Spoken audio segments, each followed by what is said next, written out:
Good evening, everyone. Happy Thursday. I am so happy to join you tonight. I am so encouraged to be here with you. I am back. Tonight is going to be an extraordinary night. We will not be here long. Well, at least I do not plan to, but you all know once the conversation gets going, it's just something that you cannot stop.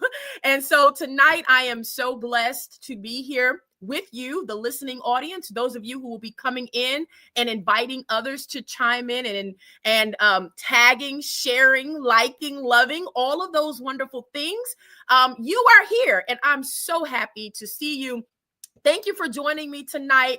I am an analyst. I'm a professional development practitioner. Also, I do a lot of training and development of executive leaders, team leaders, things of that nature. And tonight, I want to talk to you about the shift that is here, as well as the shift that is coming. And it's possibly personal. There's a lot of things that we're trying to navigate. One of those things during this part of the year is usually having to walk gracefully through workplace transitions. And so tonight, I want to talk to you about what that all means, what that's about, because transitions happen not just from the typical layoff that we may feel or experience inside of a workplace, but there's so many things that happen during this time of the year as we plan to go into the next year. I want to pause and say right now, for those of you who are coming on, who may be working corporate jobs, who may be thinking about moving from entrepreneurship to corporate, or vice versa, you could be going from corporate to entrepreneurship. You always have to have a plan of action. And this is July, but it is already the next year. If you follow what I'm saying, it is already the next year. And so what you have to do is plan for what is coming, plan for what is ahead. And this is the time now, not to start a whole lot of new things. Hear what I'm saying. You can get in preparation, but this is not the time to just start throwing out a bunch of new. This is the time to start navigating next. And so you want to pause and you want to recalibrate. You want to make sure that what you are doing is going to benefit you for what is to come. So let's all talk about the next. So in navigating careers, what you have to have is time to process the experience. So whether you're dealing with the layoff, as I just stated, whether you're going to be stepping into a new chapter, which is a new career, if you're dealing with workplace layoffs, which that normally happens as companies, they actually have to recalibrate for a plethora of reasons. We understand that even stepping into a new role, or as I've already stated, leaving a corporate job to step into entrepreneurship, if you're even facing an unexpected shift, this is going to help us move with clarity, confidence, purpose. We have to understand our call. What is our call? So in this episode, I really want to deal with navigating the next chapter. Okay, so let's just start with the layoff. So when companies say that, hey, we have to restructure, we have to recalibrate, it's never a good feeling. And I'm going to tell you why. Because I don't know about you, I actually love co-workers. I love my colleagues. I carry them in my heart, because here's the real truth of the matter. Your colleagues actually become your family, because for what it's worth, let me just share this. For what it's worth, we spend a lot of time with our colleagues, right? We spend a lot of time with them. So when you lose a job, or when your colleague suffers the loss of a job, it's actually a time of grief. I mourn sometimes when I hear that people have lost their jobs. You know why? Because I understand the emotional effect that it actually has on not just you, but your team, your management, your C-suite leaders. So it's important for us to take time to let's acknowledge the process, right? Let's acknowledge the grief. And it's not just from, a death, but this is a real true grief because, again, there's levels of attachment. There's time that, you get scared. I don't know about you, but there's a time that anxiety will come over you when your company feels the quake. But can I say something right now? You don't sleep through earthquakes. Now, many of you who are probably living, I say, over in California, you might be able to sleep through an earthquake. I don't know about you, but if the earthquake is hard enough, you're going to wake up, right? So if there is a shake, that means there's time that you have to wake. The shaking now pushes you into an awakening. I'm going to say that again. The shaking creates the awakening. So do what you need to do. Grieve if you need to grieve, but do not dwell there. What you have to do now, you have to start reflecting on what you offer to the company. Reassess your own goals. Look at your own way of how you brand yourself in that company. And so you want to make sure that your strengths and your areas of improvement start to align, and you need to use that time frame to recalibrate. You cannot just stay sunken in the idea that, oh, my company is going through a restructure and it didn't affect me, so there's nothing for me to do. Absolutely not.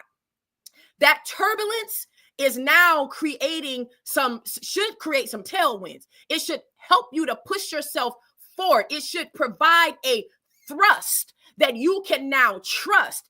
You need to update your resume. You might need to refresh your LinkedIn profile. You might need to consider upskilling through online courses or certifications. Listen, the traditional track of school may not be for you. However, there are things that you can do to actually upskill who you are and what you offer. So remember, layoff is not rejection. It's a release. It is now a time for what? Recalibration. So I'm happy to share with you that even though it's difficult, and yes, if you're not the person who is going through that and you're not having to navigate it, it is much easier said than done. Let me just be truthfully transparent. I cannot tell you what that feels like unless it has happened to me. But I can tell you, for those that are watching, it creates a level of anxiety that now requires you to take a moment and refresh where you are. You might need to replant in your pot, right? Your pot may be small. And these are times that actually it opens the opportunity for you to replant yourself in some different soil. Now, let's talk about that soil. There are plenty of us right now who feel as though we are soil and that we are good soil receiving seed. When in essence, if you do not challenge yourself, if you do not push yourself, may I tell you that you are not soil, you are cement. I don't know about you. I don't know anyone who is throwing seed on cement, because that's not land, or that's not ground that you want to waste seed in. You want to put seed on soil. So sometimes what you have to know is whether you become cemented or whether it's time to now cultivate the soil. And so that's really what happens when we go through these types of transitions. So let's kind of segue into maybe the new role. So if you're now starting a new role, I just want this to kind of start sinking in. If you're starting a new role, first and foremost, you have to understand that your first 90 days are the absolute most critical. They're crucial. Please hear me when I say, do not go in as the person who knows everything about that role, even if you do. Can I just tell you to pause for one moment? You need to listen and observe. That's the time for you to collect what? Data, right? You need to date that role. You need to fall in love with what they're telling you in essence. You know, when you started dating, you were collecting information. You were collecting facts. You were clarifying expectations. You were trying to see where you gelled and where you didn't fit and how this was going to work. You need to go in trying to understand the culture, okay, of the company, the team dynamic. It only takes one person on a team to disrupt the dynamic of that team. Did you hear what I just said? It only takes one personality, one affluent individual who may be negative to affect the entire culture of that team. So what you need to go in doing is understanding the workflow. Don't come in talking about everything you can resolve and all the gaps you see. Collect the data. And as you start working after your first 90 days, after you have been given critical feedback, after you understand what people are looking for, after you understand where you are going to release your value, that's when you start understanding what the success of that looks like. So you now have to start, you need to go in building relationships, go in networking. Now, I'm not telling you to use all your job time at the water cooler, in the break room. No. We don't do that at work, right? We are confident in who we are. So we go in creating the right relationships, building the dynamics of network. We're asking questions. We are seeking critical feedback. We are embracing a growth mindset. So a great way to do that is create a 30, a 60, and a 90-day plan to track your progress. You need to plan that. So you don't need to go in saying everything you know, where you used to work, how things used to be done. Absolutely not. They're not looking for that. They are looking for you to come in and integrate yourself into that culture. And by all means, if you can help shift the culture in a positive way, do that, but do not become overbearing. You cannot be overbearing. You need to go in with learning. You need to go in saying, hey, I want to know how I can add value. There's nothing more impressive than watching real estate development increase the value of something old because something new has been built. Oh my goodness. Now that's just that's powerful.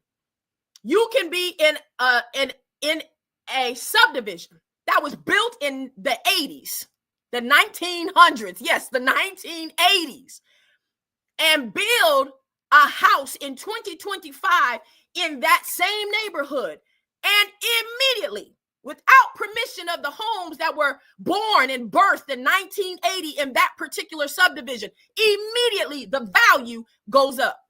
What are you doing to accelerate the value of where you are? So that's what we want to lean into, right? We want to go in accelerating the value, understanding where we are. One of the last things I want to talk about, when we start evaluating during this time of the year what we're going to be doing for the next year, we need to understand that sometimes the corporate world may not be what is for you. And so you may want to start diving into entrepreneurship. And so you may leave corporate jobs. So this is another level of transition, is leaving corporate to pursue entrepreneurship. Now, there's a lot of things that need to go into that, which I may not cover all of that tonight in this particular session, but some common things you definitely need to know. You need to have your emergency fund in place. You need to know that you can live for a few months when you're transitioning from something that is very comfortable. One thing we know on a corporate job, that every 2 weeks you're going to get paid. You got insurance to go get your teeth clean. This is the job that pays you, right? You know that if you get a cough or a sniffle, you can go to the hospital. When you move from corporate to entrepreneurship, You don't have the comfortability of the things that you take for granted. You take for granted that every 2 weeks, money is going towards your benefits. You take for granted that if something does happen, you can reach inside of that benefit packet and pull out what you need in order to sustain you at that time. But that is a bold transition, deeply rewarding, but it comes with its challenges. So you need to validate your business idea. Make sure, and I'm going to say this not to be offensive, but you all know TK, I'm going to just kind of hit it in the gut so you can get it. When you start out from corporate to entrepreneurship, make sure that you're not coming in as a hobby. I know. Let me pause there and let that sink in for just a moment. When you say that you're going from corporate to entrepreneur, your business needs to be validated as a business, not just something you think you might want to do and something that feels real cute because you know you have a comfort of a paycheck coming in. Because that's the difference. Sometimes we feel that what we have as an entrepreneur is what's going to catapult us into the world of entrepreneurship. But what you really have is a cushion. What you got is a side gig, a hobby. You don't have a validated business. Hear me when I tell you that. You've got to financially plan. You need to weigh your product against the market. You have to understand that some of the months might get a little lean. I have several things that I do as an entrepreneur, but are they enough to sustain me? You have to ask yourself that question. You have to be open and honest, and you have to seek feedback from someone you trust.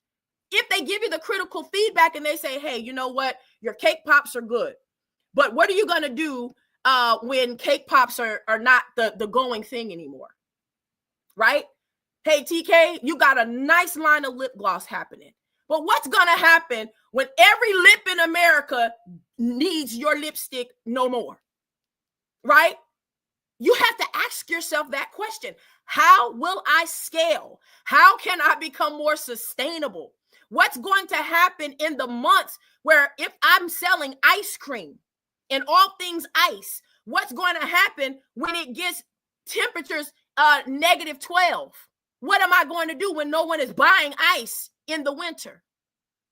Do I have a validated business, or is this just something I really love to do because I know I have the comfort of a paycheck? Whew. Lord, that was good to me.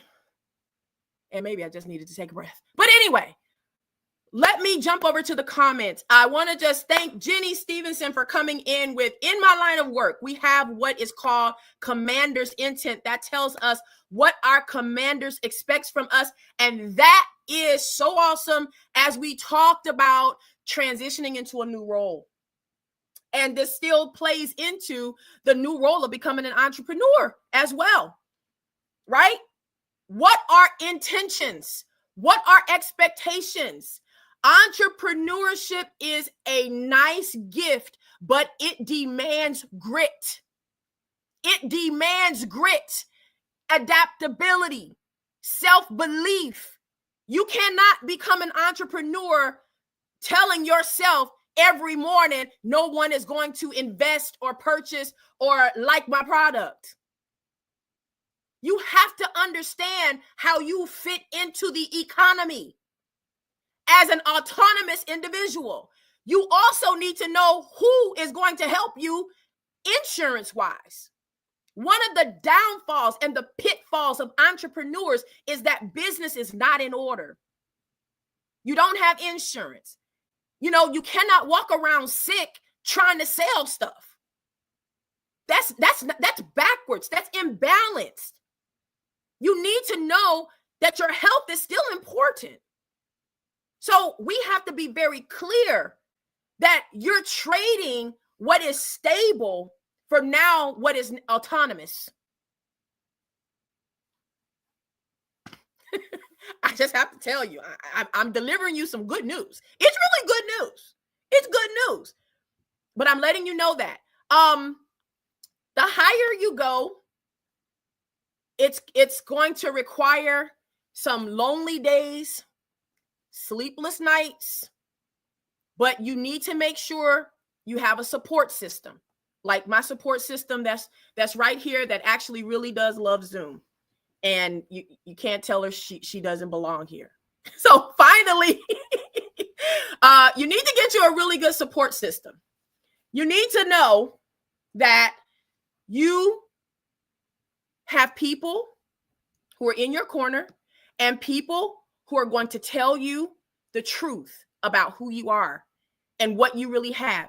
If they tell you that your business is not as sustainable as you feel that it is, recalibrate, restructure. Don't get mad, get busy, right?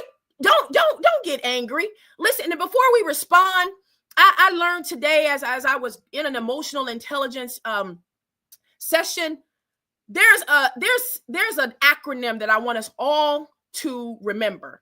It's HALT. HALT. Before you respond, think about this. Are you hungry? Are you angry? Are you lonely? Are you tired? HALT. Just HALT. So before you respond to someone, Tracy, who's trying to give you some great information, HALT. Think about, am I hungry? Because listen, I don't want anybody talking to me when I need a meal. That's just, maybe I'm angry because I'm hungry. Huh. Are you angry? Are you lonely? Are you tired? Are you dealing with interpersonal things that's going to now affect how you respond to people? Ask for feedback. And when they give it to you, it's a gift. And be okay. Don't talk to the people who are just going to tell you what you want to hear. Tracy can tell me all day, girl, you're just such a blessing to my life. And you're just the greatest thing that has happened. I'm just so glad that we're connected and that we're friends. But guess what's going to happen? The stuff that I need to have upgraded in my life, I'll bypass that. You know why? Because I'm seeking that level of confirmation that tells me, oh, girl, you good. No, you need somebody like Jenny to come and tell you, sister, you need to have a plan. You need to come in a little bit more organized. Now, do I want to hear it? Maybe not. Because guess what? I'm giving the same information to someone else. But if she's the outside looking in now and can help me, why not accept the help? So we have to HALT. Don't answer when you're hungry. Just tell them, listen, I'm getting ready to eat. I'll call you back. I'll text you back. I'll be back because I need to go eat something before I talk to you. Because I don't want this pang, the hunger pang, to answer for me. Check if you're angry, because if you're already mad, that's definitely not a time to respond. And it's definitely not a time to respond via text, social media, email. At your work, if you are typing so hard that your desk is moving, please don't press send. That is not the time to press send. That's the time to send it to yourself. Don't fill in that to line when you're angry and responding. Barbara, don't do that.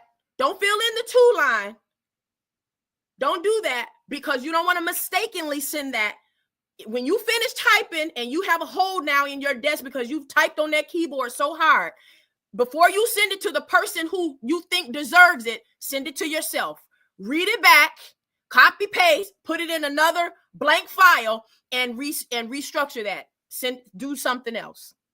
And please don't do it when you're lonely, tired, because those are emotions that can really deter a personal response that should go a different way. Now, finally, before I leave here tonight, if there's something unexpected that happens, which I'm so glad to see some of the people, right? If you're Kermit, typing, delete it and walk away. Absolutely. Let me just say this. When things happen unexpectedly, maybe it's a sudden restructure like we talked about, you may have to get up and relocate. It might be a personal crisis, something that happens in your life that shifts your world and something is unexpected. It can be very disorienting, but what I want you to understand, this is the opportunity that you get to grow. I want you to always be in a mindset of reframing. You have to always say, listen, let me pause, assess. I don't want to make big decisions based off of what I see on social media, because perception is your reality, even when the reality is not truth.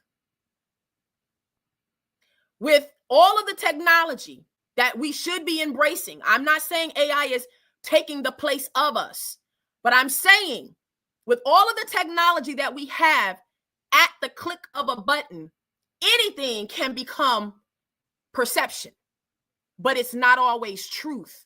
So never make big decisions based off of something you think is true. Pause, assess, get control of your attitude. Now, it's been said, as long as we have been alive, that your attitude determines your altitude, your actions, how you adapt, how you can flow. Stay open to what is next. And again, this is July, really August in some parts of the world, almost probably. It's August now, people. It's August. This is not the time to start just coming up with a whole bunch of new ideas. Go back to January. Let me help you. Go back to January, pull that list out and look at that list, right? Don't just keep jumping in and out the hoop. Go look at that list. Go look at that list. Pull that down.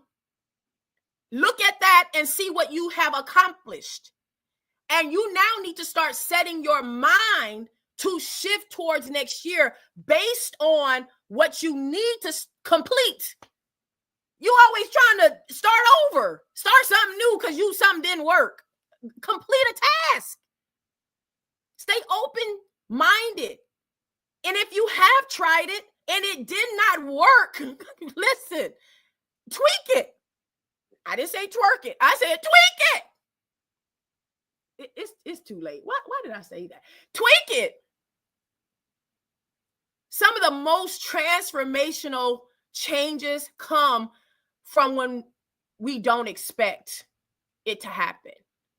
So these unexpected shifts, unexpected places, changes, rifts in our lives, choose how you respond. Because everything is not a curse. Everything is not from the devil. Everything bad that is happening is not because you've done something wrong. Sometimes you have to look at what is happening and evaluate that against what you prayed for. Now, woo! I'm just going to turn over here and talk to this plant. We prayed for some things. And the Lord begins to answer our prayer. And sometimes in the answer comes the earthquake that shakes to make you wake. It's time to recalibrate and focus. You rebuking the devil for an answered prayer. Sometimes he has to shake the nest, shake the tree to get you to fly. And you rebuking the enemy. It's not the enemy. It's what you prayed. You said, Lord, I need better. I need new. So now here comes the challenge for that. What are you willing to sacrifice? What are you willing to commit to? You got to commit to the commitment. You said, that's what I want to do. You wrote that down on your vision board. You said it. Now when things start to shift, to shake you, to wake you, you saying, devil, get out of here. Oh, Lord, I don't know why you doing all this to me. You prayed for it. But anyway, this is not Bible study. I'm talking about work. I'm a corporate professional running revival. Hallelujah. Some of the transformational changes that we go through, listen, they are answers to prayers, and you have to choose how you respond. Some things are choices, not curses. Some things we have inflicted on ourselves. If you are being laid off because you don't perform at your job, you can never perform well. You got bad performance reviews. You always late That's not the devil. No. He ain't. God don't hate you. Self-inflicted wounds come with covenant consequences. You shake hands with the consequence of being late. When you're supposed to be there at 9 and you're supposed to be on the phone ready to take a call at 9 o'clock and you coming through the gate at 9:03, you shaking hands with whatever consequence comes with that. That's self-inflicted. That's not the devil on your track. That's you not being persecuted for his name's sake. Let me get out of Bible study and get back on my corporate job here. Let me get back and talk to the corporates. I can't keep talking to you church people. Listen, last but not least, I'm going to close with this. Transitions are detours. They provide these detours, but I want to tell you the detour is not detrimental. The detour won't be detrimental. It's a part of the journey. You know how you have speed bumps on the road? Those of you who drive 60 in the school zone and you see the little flashing yellow light, and then you have this like little speed bump. They make these little thin ones now. They're treacherous, but it's caution. It's caution. Yes, Brittany, thank you so much for saying that. It's 9:05 and you just telling you ready to go home, haven't even sent your first email just yet. You at the let me move past that. But I need to stay there, I think maybe just for a little while. Let me go back. I'm gonna try to end this really quickly, but let me just tell you, y'all, you in the kitchen and you're supposed to be at your desk on the phone. Let me help you. If your boss calls you in, guess what? They're not going to always call you in when you're late. You're not getting away. They're collecting data. They collecting data. And then you come into your 6-month performance review, which you knew was coming up. So for that 1 week, you on time. That doesn't take the place of the 3 months of you coming in late. You coming in, switching with donuts. You done went to McDonald's. And it's okay to do all of that. Leave an hour earlier, though. Okay, it's fine. But you have to be ready for work. So let me tell you, unexpected changes can come when you're not productive at work. It's not going to be what you want, but it may happen. So anyway, I'm telling you this because the speed bump right now, I'm giving you a speed bump. I'm telling you, slow down. I need you to pause. I need you to recalibrate. I need you to think about the things that you're doing. I need you, another thing I need you to also do for those who are very productive at work, write down the things that you're doing. Keep them in a file. Keep a digital note of what you're doing, because you're not going to always remember in your review, at your review time, you're not going to always remember that you put together a professional development workshop or you went to a meeting and was recognized. You need to write that stuff down. So when you go to your performance review, you can tell your manager, you can tell your lead, hey, I want to share with you some of the things I have done. I know where I stand because these are some of the things I have done. Because guess what? We cannot take for granted that our managers know everything about what we're doing. So it's always good to self-regulate, self-advocate, and navigate your way through these types of changes. Although the restructure may not have affected you, indirectly, you should feel the earthquake. And I'm telling you, you don't sleep through earthquake. The earth ain't moving and registering at 14 on the Richter scale, and you still sleep. Everything falling apart around you, and nothing captures your attention. You got to slow down. You've got to pause. You got to replant, reposition, regroup, recalibrate, and realign your purpose. Know what you have been called to do. Appreciate your job. Be grateful for employment. thank God every morning. Lord, everything may not be what I want on my job, but I appreciate the idea that I can clock in. I thank you that I have a workplace to go to. It's not all good, but you are God in it all. And whatever it is I need to do, Lord, make a way for me to get certified, for me to get certifications. There are plenty of things right now that you can do to get yourself in position. And I hope this resonates with someone. Before I leave, I want to tell you to stay curious, try new things, be courageous, be confident in your ability, and understand that we need to now prepare for next. I'm excited, and I hope you are too. So I appreciate you all for tuning in with me tonight. I hope something was said that could help you on your journey. If this has resonated with you and you're helping someone else navigate changes, please share this with them. I thank you all. I see so many on. Lauren, I appreciate you for connecting. Brittany, Philly Blunt, I appreciate you all for being here tonight. Thank you, Jenny, for tuning in with me. I'm going to see you on the next episode of the Classy Corporate. Let's all go and make a difference and understand that you have impact, and we're going to start moving from impact to imprint. Thank you all so much. Be well.